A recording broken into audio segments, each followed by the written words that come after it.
Hello students, welcome to Biology World. I'm Priyanka Shoran. Today we'll start a new topic that is about RNA world. जब DNA को genetic material discover कर दिया, घोषित कर दिया गया, तो इसमें एक और जंग छिड़ी कि डीएनए और आरएनए में कौन बेटर है, कि क्यों डीएनए बेटर है या क्यों आरएनए बेटर नहीं है. ठीक है, तो that is DNA versus RNA, जो एनसीईआरटी में बहुत अच्छे से क्या है उसके बारे में लिखा हुआ है. तो सबसे पहले हम आरएनए के बारे में पढ़ेंगे, फिर इनके बीच का डिफरेंस देखेंगे कि डीएनए और आरएनए में बेटर कौन है. सो जब RNA that is ribose nucleic acid, फर्क कितना है कि डीएनए के अंदर डीऑक्सीराइबोज शुगर प्रेजेंट है और आरएनए में राइबोज शुगर है. डीएनए के अंदर थाइमीन प्रेजेंट है और आरएनए में इंस्टीड ऑफ थाइमीन जो नाइट्रोजनस बेसिस है उसमें यूरासिल प्रेजेंट. ठीक है, और क्या है, स्ट्रक्चर सेम है. तो आरएनए की जब बात करेंगे तो आरएनए में बहुत सारे टाइप्स हैं. डिफरेंट टाइप के आरएनए आपको पाए जाते हैं, like ribosomal RNA, messenger RNA, transfer RNA, small nuclear RNA, genetic RNA and cytoplasmic RNA. ठीक है, तो एक एक करके हम इनके बारे में पढ़ेंगे. So first that is RNA और we can call it ribosomal RNA. जब आरएनए के साथ प्रोटीन्स मिल जाते हैं, आरएनए ठीक है क्या रहता है कि जो प्रोटीन्स है उस पर फोल्डेड रहता है and it forms RNP that is ribonucleic protein which form ribosomes, जो कि बाद में राइबोसोम्स की फॉर्मेशन करेगा. Ribosome that is known as the protein factory. ठीक है, राइबोसोम क्या है जिसको प्रोटीन फैक्ट्री बोला जाता है. तो राइबोसोम, अगर हम प्रोकैरियोट्स की बात करेंगे और यूकैरियोट्स की बात करेंगे तो अलग अलग टाइप के राइबोसोम्स पाए जाते हैं. ठीक है, प्रोकैरियोट में 70s type of ribosome is found, while in the eukaryotes 80s type of ribosome is found. दो यूनिट से बना रहता है, वन इज द लार्ज सब unit and second is the small सब यूनिट. ठीक है, जो लार्ज सब यूनिट है that is the 50s type और जो स्मॉल सब यूनिट है that is 30s type in the prokaryotes, while in the eukaryotes its larger subunit is 60s and the smaller subunit is 40s. ठीक है, किस चीज़ से बनी रहती है, बहुत सारे प्रोटीन्स होते हैं अराउंड. अगर हम बात करें तो यही जो आरएनए राइबोसोम है it have 80 different type of proteins. इसमें अगर 50s की बात करेंगे तो it have 23s that is the Svedberg's number या sediment coefficient rRNA and 5s rRNA plus 32 proteins, while in the small subunit it have 16s rRNA and 21 proteins. Eukaryotes की बात करेंगे तो 60 जो लार्जर सबयूनिट है इसमें है 28s RNA, then 5.8s RNA and 5s RNA and it have 40 proteins, while in the smaller subunit they have 18s RNA and 33 proteins. ठीक है, अब जो राइबोसोम है क्या करता है, प्रोटीन की फॉर्मेशन करता है. तो यहाँ पे अगर प्रोकैरियोट्स की बात करेंगे तो 16s RNA और यूकैरियोट्स की बात करेंगे तो 18s rRNA. ठीक है, ये क्या है, they have a complementary sequence to the 5' end sequence of mRNA. इनमें क्या है, कॉम्प्लीमेंट्री सीक्वेंस प्रेजेंट रहते हैं. किसके कॉम्प्लीमेंट्री, mRNA के 5' एंड के सीक्वेंस के. ठीक है, तो this is about the rRNA. Next is about mRNA. ठीक है, mRNA की अगर हम बात करेंगे तो ये क्या है, मैसेंजर आरएनए. क्या है ये, मैसेंजर आरएनए. जब डीएनए से आरएनए बनता है, ठीक है, वो कौन सा आरएनए बनेगा, mRNA बनेगा. मतलब डीएनए का जो सीक्वेंस है उससे mRNA बनेगा और यही mRNA बाद में प्रोटीन्स की फॉर्मेशन करेगा. तो डीएनए से mRNA का जो प्रोसेस है बनने का ट्रांसक्रिप्शन कहलाता है और mRNA से जो प्रोटीन्स बनते हैं that is known as translation. तो mRNA का स्ट्रक्चर बहुत आसान सा है, इजी सा है. ठीक है, इसमें क्या है, स्टार्टिंग में इट हैव अ कैप. क्या है, एक कैप है. किस चीज की कैप है, 7 methylated guanosine and then it have untranslated region, UTR, untranslated region, that is also known as leaders sequence. क्या कहेंगे इसको, लीडर्स सीक्वेंस, बिकॉज ये क्या है कि 7 मेथाइलेटेड ग्वानोसाइन जो कैप है, कैप के बाद में और जो स्टार्ट कोडोन है, स्टार्ट कोडोन से पहले प्रेजेंट रहता है। ठीक है, तो यूटीआर के बाद क्या आएगा, that is known as start codon, जहां से ट्रांसलेशन स्टार्ट होगी। Then structural gene, structural gene मतलब वो एमआरएनए का सीक्वेंस जो कि प्रोटीन्स की फॉर्मेशन के लिए रिस्पॉन्सिबल है, मतलब अमीनो एसिड्स के लिए कोड करता है। Then there will be a stop codon. ठीक है, क्या है इसके बाद, स्टॉप कोडोन है, जहां पे स्टॉप बोल दिया तो ट्रांसलेशन स्टॉप हो जाएगी। ठीक है, जहां से ट्रांसलेशन स्टॉप हो जाएगी, इधर ट्रांसलेशन स्टॉप हो जाएगी, इस सीक्वेंस पे ट्रांसलेशन स्टार्ट होगी। ये क्या है, जो अमीनो एसिड के लिए जो कोड करेगा, अमीनो एसिड्स की फॉर्मेशन करेगा। Again there will be a UTR, untranslated region. ठीक है, और यहाँ से क्या होगा, that is a poly A tail, इसको बोलेंगे पोली ए टेल। ठीक है, इसको हम यहाँ पे टेलर सीक्वेंस कहते हैं, क्योंकि ये टेल से पहले और स्टॉप के बाद में प्रेजेंट रहता है यूटीआर को, और इसको हम कहते हैं leader sequence. What we will call it, leader sequence.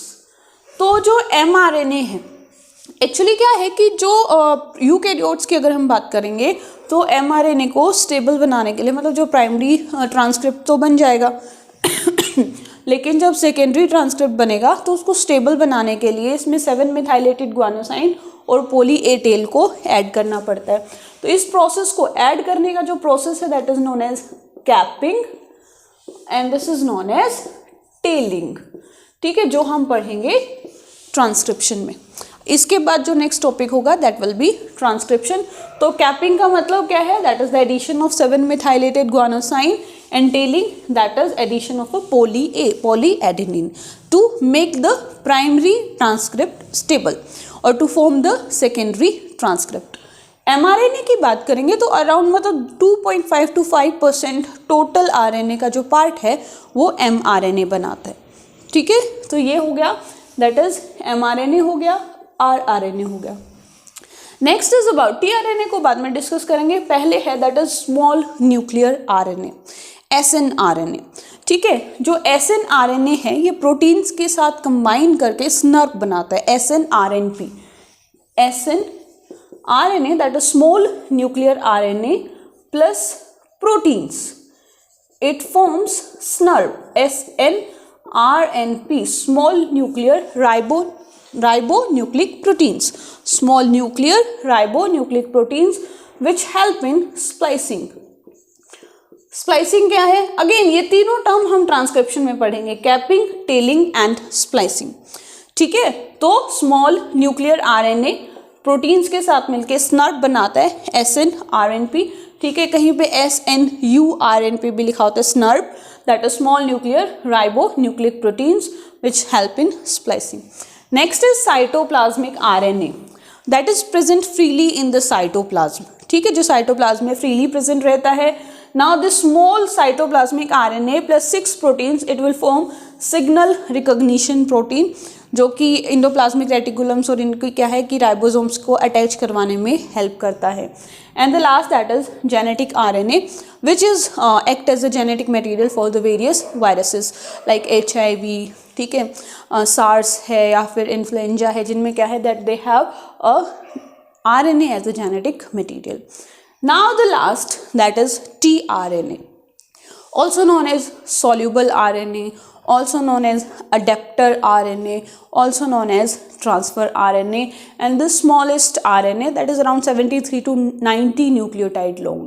ठीक है, अगर इसके 2D स्ट्रक्चर की बात करें तो 2D that is a clover leaf like structure, लौंग का जो लीफ होता है वैसा स्ट्रक्चर रहता है। ठीक है, clover leaf like structure. While if you are talking about the 3D structure then it seems like L shaped. ठीक है, कैसा नजर आता है, एल शेप नजर आता है। And the 3D structure was discovered by clang in 1974 while the 2D structure was discovered by Holi in the 1965। जो tRNA है, soluble RNA, adapter RNA, transfer RNA, इसमें यूजुअली 5 आर्म प्रेजेंट रहती है, 5 आर्म्स। ठीक है, the first that is it is the जो ये 3 prime and है जहाँ पे OH है, तो this is the amino acid binding site. जो जब ट्रांसलेशन पढ़ेंगे, ठीक है, तो उसमें पहला स्टेप होगा कि अमीनो एसिड्स को ट्रांसफ़र करवाना होगा ताकि आगे आगे क्या है बॉन्ड्स बनाया जा सके। तो tRNA उसमें हेल्प करता है। कहाँ पे प्रेजेंट रहते हैं? 3 प्राइम एंड पे। This is known as the DHU arm. इसमें क्या रहता है, पूरे tRNA में 50% न्यूक्लियोटाइड जो है वो पेयर्ड फॉर्म में है और 50% क्या है, अनपेयर्ड है। तो जहाँ पे आपको ये डंडे नजर आ रहे हैं, it mean they are paired, और ये जो लूप्स हैं, ठीक है, यहाँ पे जो न्यूक्लियोटाइड प्रेजेंट है दे आर अनपेयर्ड।